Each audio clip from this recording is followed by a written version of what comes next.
जय हिंद दोस्तों, मेरा नाम हिमांशु यादव और आप देख रहे हैं ADVM क्लासेस। आज क्लास में हम बात करेंगे 2025 के विज्ञान प्रश्न पत्र 824 CN में आए हुए बहुत ही महत्वपूर्ण क्वेश्चन जो कि भौतिक विज्ञान के उपखंड से शामिल है। चलिए इस क्लास को स्टार्ट करते हैं। तो इसमें से पहला क्वेश्चन है, निकट दृष्टि दोष का संशोधन कैसे किया जाता है। तो देखिए पहला का है, इसमें फर्स्ट नंबर क्या है, निकट दृष्टि दोष।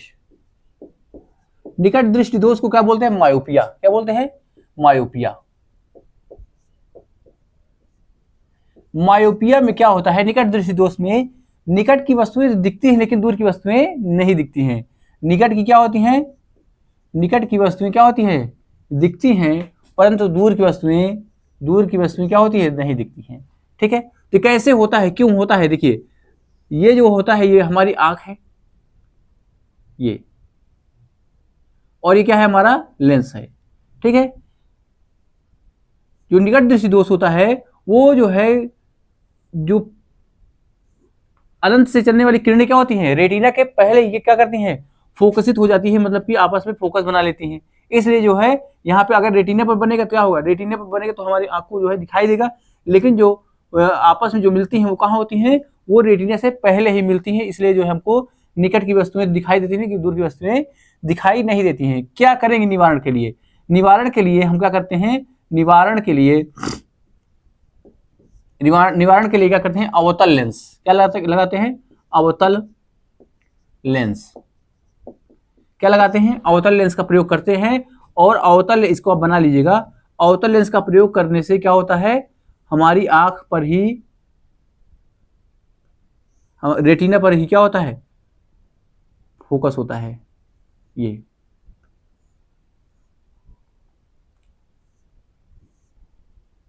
ठीक है, ये ऐसे कर लीजिएगा। ये तो इसके निवारण, निकट दृष्टि दोष अर्थात मायोपिया के निवारण के लिए हम क्या करते हैं, अवतल लेंस का प्रयोग करते हैं, ताकि जो है हमारा फोकस क्या हो जाए, रेटिना पर बने। निकट दृष्टि दोष की डिफिनीशन क्या है, इसमें जो है जो फोकस होता है वो रेटिना के पहले ही क्या हो जाता है, बन जाता है, और निकट की वस्तुएं दिखाई देती हैं परंतु दूर की वस्तुएं दिखाई नहीं देती हैं।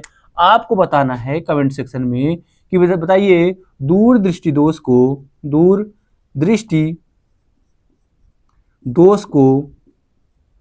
क्या कहते हैं, दूर दृष्टि दोष को क्या कहते हैं। ठीक है, आपको इसको जो है इसका आंसर कमेंट सेक्शन में आपको देना है। अब बात करते हैं क्वेश्चन नंबर फर्स्ट का ही सेकंड पार्ट।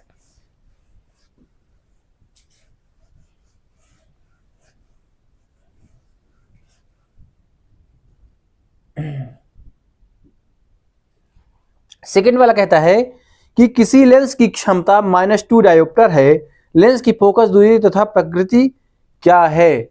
देखिए यहाँ पे क्षमता कितना दिया है, क्षमता दिया है यहाँ पे -2 डायोप्टर। क्या दिया है, -2 डायोप्टर दिया है। फोकस दूरी निकालना है, तो देखिए P बराबर क्या होता है, P बराबर होता है 100/F। 100 क्या होता है, 100 क्या होता है, F होता है।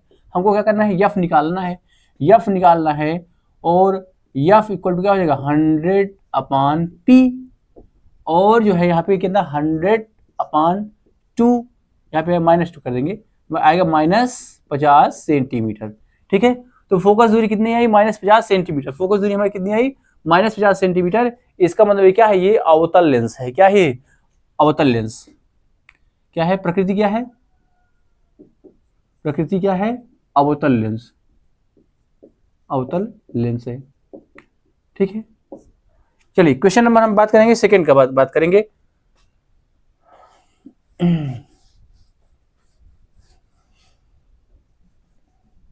दूसरा का फर्स्ट नंबर कहता है, निर्वात में प्रकाश की चाल 3.3 × 10⁸ मीटर प्रति सेकंड है। हीरे में प्रकाश की चाल ज्ञात कीजिए। हीरे का निरपेक्ष अपवर्तनांक 4.242 है। ठीक है, तो यहाँ पे दिया है कि किसका, यहाँ पे अपवर्तनांक कितना दिया है, 2.42 दिया है, और C बराबर कितना दिया है, 3 × 10⁸ मीटर प्रति सेकंड दिया है। आपको क्या करना है, V निकालना है। क्या निकालना है आपको, V निकालना है। तो देखिए अपवर्तनांक बराबर क्या होता है, अपवर्तनांक बराबर होता है सी बाई वी। ठीक है, वी क्या है, हीरे में प्रकाश की चाल है, तो वी बराबर क्या हो जाएगा यहाँ पे सी अपान एन अपवर्तनांक। तो सी कितना है 3 × 10⁸ बटे 2.42। ठीक है, इसको आप हल करेंगे तो देखिए क्या होगा, दशमलव को हटाएंगे तो यहाँ पे कितना हो जाएगा 300, तो 300 बटे 4.242 इंटू 10 पावर क्या हो जाएगा 8, भाग दे देंगे तो 300 बटा 242 कितना हो जाएगा, ये जाएगा, एक बार जाएगा 242 हो जाएगा, और कितना हो जाएगा 8 यहाँ पे 5। ठीक है, फिर जो दशमलव लगाएंगे तो इतना हो जाएगा, 2 बार जाएगा, मेरे ख्याल से 2.24 आएगा, तो कितना आएगा यहाँ पे, तो v बराबर कितना आएगा 1.24 इंटू 10 पावर 8 मीटर प्रति सेकेंड। ठीक है, इसका आंसर क्या होगा, यही होगा। ठीक है, तो चलिए अब बात करते हैं क्वेश्चन नंबर सेकेंड की बात करते हैं। आपको बताना है, इस क्वेश्चन में आपको बताना है कि बताइए किस रंग का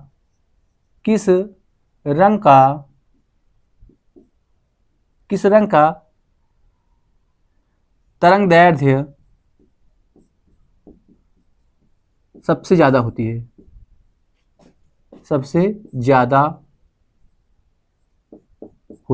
किस रंग की तरंग दैर्ध्य क्या होती है, सबसे ज्यादा होती है। आपको इसका जो है कमेंट सेक्शन में आपको इसका आंसर देना है। ठीक है, चलिए अब बात करते हैं क्वेश्चन नंबर सेकंड का।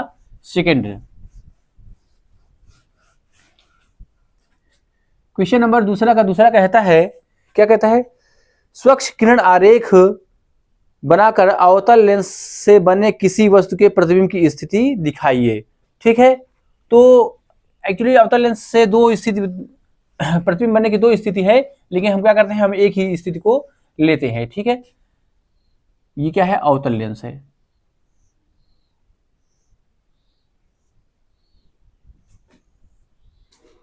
ठीक है, वस्तु को कहां रखेंगे, F2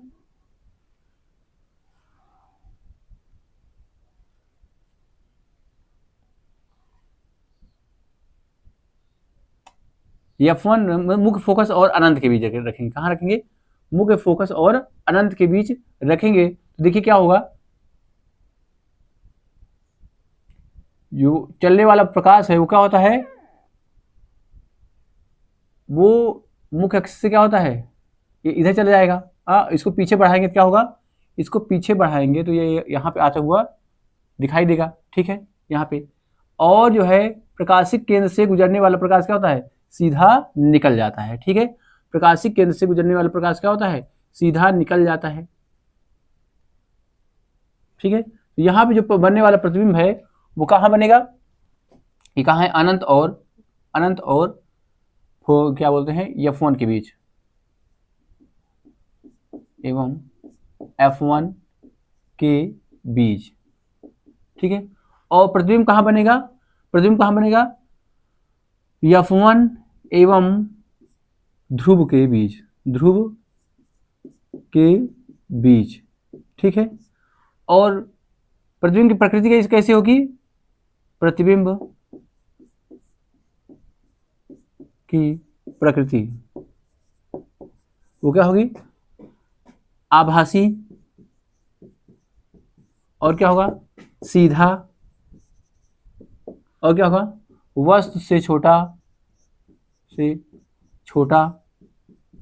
और क्या होगा, F1 एवं ध्रुव के बीच,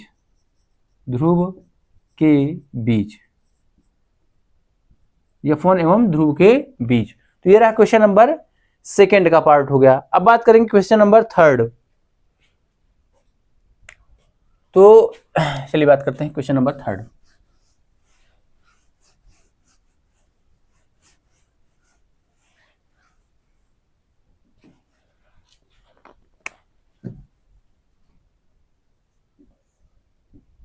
तीसरा क्वेश्चन पहला कहता है कि वोल्ट विभवांतर 3 वोल्ट विभवांतर के दो बिंदु के बीच 3 कूलाम आवेश ले जाने के लिए कितना कार्य करना पड़ेगा।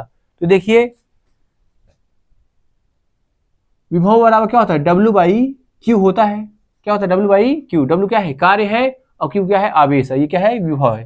ठीक है, तो W हमको निकालना है। ये हमको दिया है, V कितना दिया है, 3 दिया है, 3 वोल्ट दिया है। और क्या दिया है, Q कितना दिया है, Q दिया है कितना, 3 कूलाम, 3 कूलाम।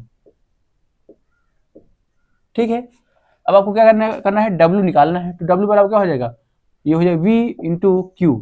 V कितना है, 3 इंटू 3 बराबर 9 क्या, जूल। ठीक है, ये रहा क्वेश्चन नंबर।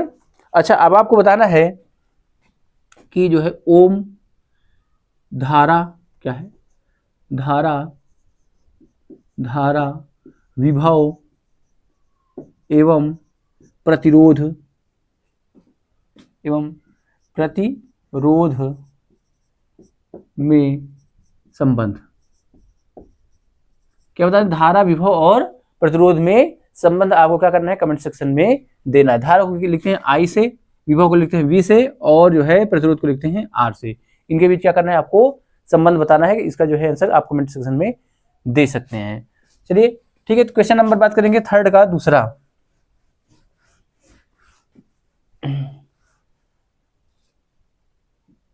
तीसरा का दूसरा कहता है, प्रतिरोध के श्रेणी क्रम के संयोजन में तुल्य प्रतिरोध का सूत्र लिखिए और चित्र खींचिए। देखिए, प्रतिरोध को श्रेणी क्रम में कैसे लिखा जाता है, ये हो गया।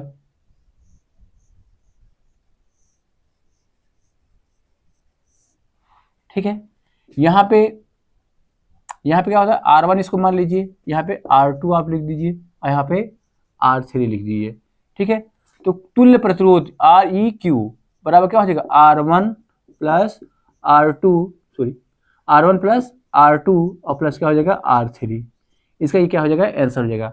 आपको कमेंट सेक्शन में बताना है, यदि इन्हीं तीनों प्रतिरोधों को आपस में समांतर क्रम में जोड़ा जाए तो उसका आप फार्मूला कमेंट सेक्शन में आप दीजिए। क्या है, समांतर क्रम में 3 बराबर, इसका मान क्या हो जाए, सभी का मान बराबर हो जाएगा। R1 बराबर R2 बराबर R3 हो जाए, और इसको क्या कर दिया जाए, समांतर क्रम में जोड़ दिया जाए, तो बताइए तुल्य प्रतिरोध क्या होगा। इसका क्या करना है, आपको तुल्य प्रतिरोध बताना है, किस क्रम में, समांतर क्रम में। समांतर क्रम में 3 बराबर प्रतिरोधों का तुल्य प्रतिरोध बताइए। ये एग्जाम में आया हुआ क्वेश्चन है। ठीक है, अब क्या करना है कि 3 बराबर प्रतिरोध जो है वो अगर समांतर क्रम में हो तो उनका तुल्य प्रतिरोध क्या होगा, आपको इसका आंसर जो है कमेंट सेक्शन में आपको बताना है। ये इंपॉर्टेंट क्वेश्चन है, आया हुआ क्वेश्चन है। चलिए अब बात करते हैं क्वेश्चन नंबर 4।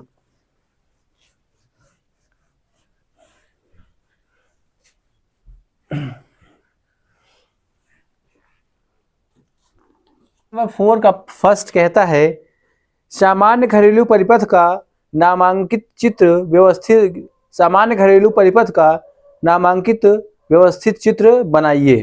ठीक है, तो देखिए क्या करना है, हमको घरेलू परिपथ बनाना है कि आपके घर में कैसी जो है लाइट जाती है, उसका क्या करना है, हमको जो सामान्य रूप से उसका एक फिगर बनाना है।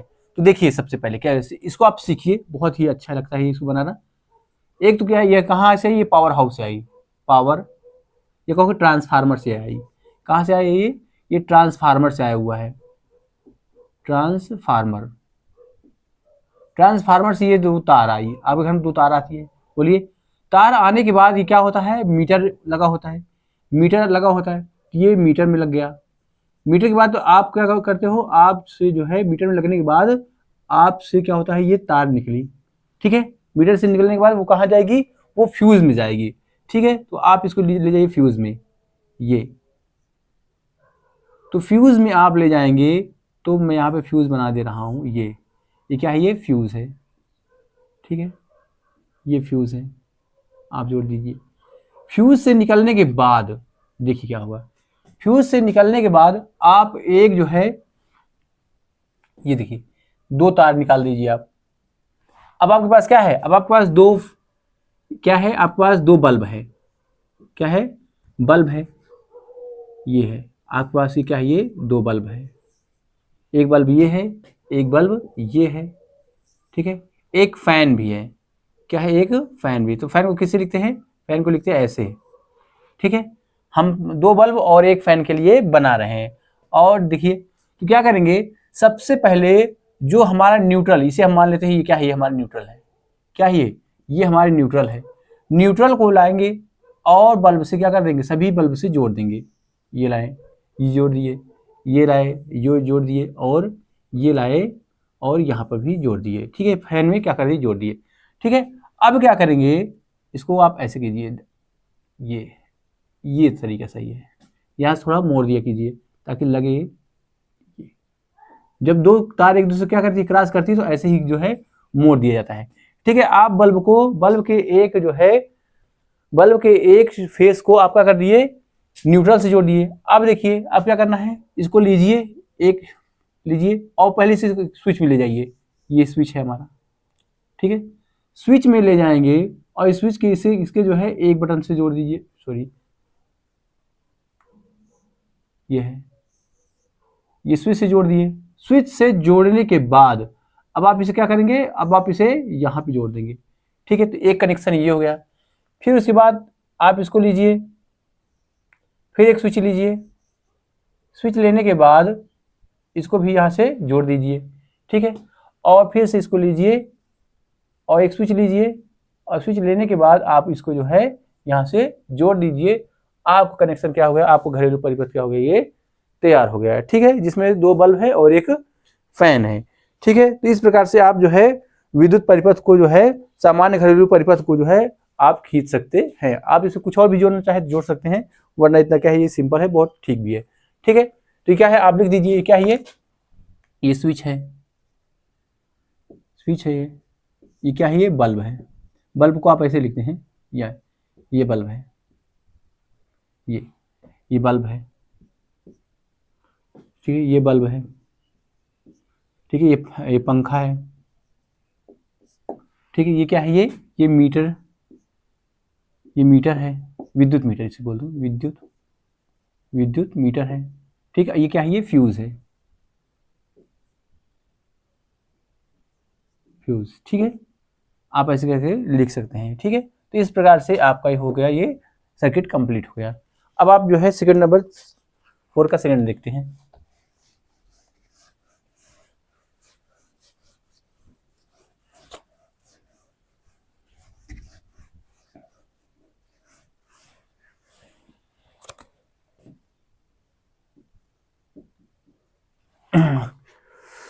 फोर का सेकंड की प्रेरण क्या है, तो देखिए इसकी डिफिनेशन में लिख दे रहा हूं। विद्युत चुंबकीय प्रेरण, विद्युत चुंबकीय प्रेरण वह घटना है जिसमें विद्युत फ्लक्स में परिवर्तन करने से धारावाही चालक में क्या होती, धारा उत्पन्न होती है। क्या था, विद्युत चुंबकीय प्रेरण, विद्युत चुंबकीय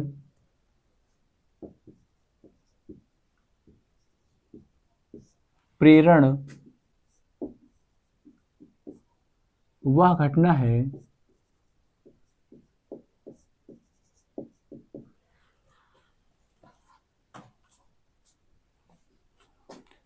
जिसमें चुंबकीय फ्लक्स में परिवर्तन करने से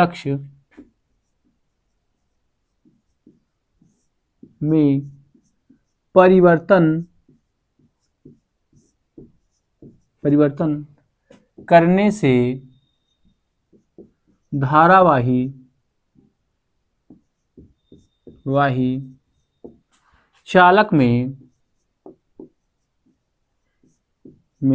चालक में क्या होती है, धारा उत्पन्न होती है, क्या होती है, क्या होती है, धारा उत्पन्न होती है। तो आप इस तरीके से इसे लिख सकते हैं। ठीक है, अब बात करें क्वेश्चन नंबर अथवा का पहला नंबर है। एक और देखिए, फोर्थ का ये यहाँ पे दूसरा और दिया होता है।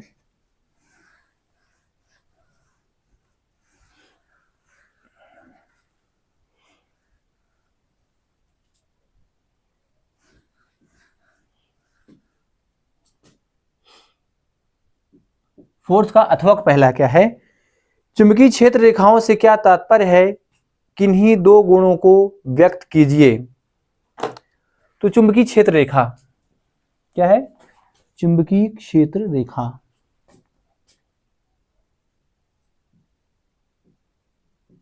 चुंबकीय क्षेत्र रेखा। तो चुंबकीय क्षेत्र रेखा क्या होती है? चुंबकीय क्षेत्र वह काल्पनिक रेखा, चुंबकीय क्षेत्र रेखा वह काल्पनिक रेखा होती है जो क्या करता है, चुंबकीय क्षेत्र की तीव्रता को क्या करती है, दर्शाती है। चुंबकीय क्षेत्र, चुंबकीय क्षेत्र रेखाएं वह रेखाएं होती हैं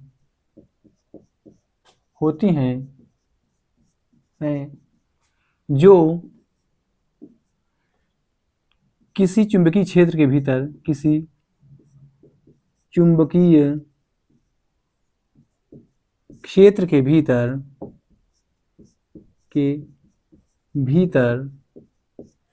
चुंबकीय क्षेत्र की तीव्रता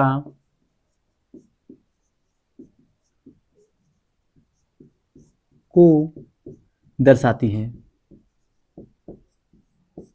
ठीक है, क्या होती है? चुंबकीय क्षेत्र की तीव्रता को क्या करती हैं, दर्शाती हैं। इसके गुण क्या होता है? गुण क्या होता है? यह क्या होती है? नॉर्थ से साउथ की ओर क्या होती है, निकलती है। यह नॉर्थ से, यह उत्तर से, यह उत्तर से निकल कर क्या करती हैं, दक्षिण की ओर,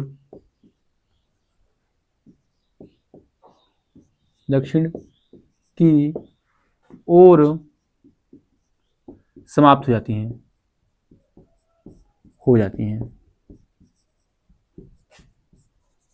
ठीक है, ये पहला नंबर। दूसरा नंबर क्या है, मैं इसको ऊपर लिख दे रहा हूं। दूसरा नंबर ये है कि यह बंद लूप का निर्माण करती है। ठीक है, और क्या होता है, एक और लिख लीजिए कि चुंबकीय क्षेत्र की चुंबकीय बल रेखाएं जितना क्या होगी, जितना पास में होगी, वहां पे चुंबकीय क्षेत्र की तीव्रता क्या उतनी ही अधिक होगी। कि जहां चुंबकीय बल चुंबकीय क्षेत्र रेखाएं जितनी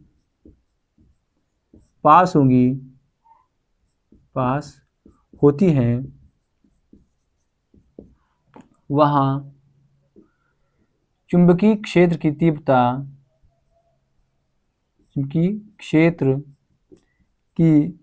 तीव्रता उतनी ही अधिक होती है।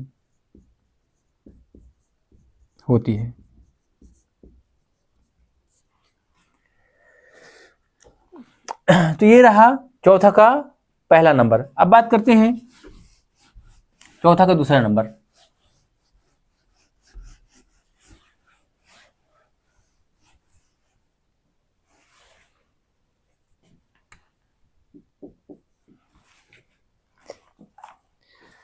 चौथा का दूसरा नंबर कहता है, धारावाही परिनालिका द्वारा उत्पन्न चुंबकीय क्षेत्र दर्शाकर एक आरेख खींचिए। ये देखिए, मैं जल्दी से बना दे रहा हूं। ये धारावाही परिनालिका हुई, ठीक है। यहां से क्या होगा, यहां से चुंबकीय क्षेत्र की तीव्रता निकल रही है। ये देखिए, ढेर एक साइड क्या कर दीजिए, बना दीजिए। ये क्या है, नॉर्थ है, सॉरी, इसे जो है एक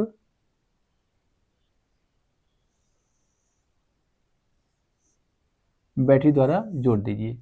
क्या है, ये प्लस है, क्या है माइनस, ये प्लस है, ये क्या है, ये माइनस है। तो यहाँ जो चुंबकीय क्षेत्र जो उत्पन्न होगा, सॉरी इसमें आप लपेट दीजिए तार को, सॉरी इसमें तार को क्या करना था, लपेटना था, ये ऐसे ऐसे मैं जल्दी से बता दे रहा हूँ, आप बना लीजिएगा। यहाँ तार को लपेटने से इसे प्लस जोड़ दीजिए, इसको जो है माइनस जोड़ दीजिए, तो यहाँ पे क्या होंगी, यहाँ पे चुंबकीय क्षेत्र यहाँ पे उत्पन्न, यहाँ चुंबकीय बल रेखा यहाँ पे, सॉरी चुंबकीय क्षेत्र रेखाएं यहाँ पे निकलेंगी, और यहाँ पे क्या होगा, ये यन से निकलेंगी और साउथ की ओर क्या हो जाएंगी, ये समाप्त हो जाएंगी। ये क्या है, यन से निकल रही हैं और साउथ की ओर क्या हो रही हैं, समाप्त हो रही हैं। तो इस प्रकार से ये क्वेश्चन आज का टॉपिक समाप्त होता है। अगर मेरा वीडियो आपको पसंद आया है तो प्लीज़ मेरे वीडियो को लाइक कीजिए और इसके साथ ही मेरे चैनल को सब्सक्राइब करना ना भूलें। आज के लिए इतना ही। जय हिंद, जय भारत।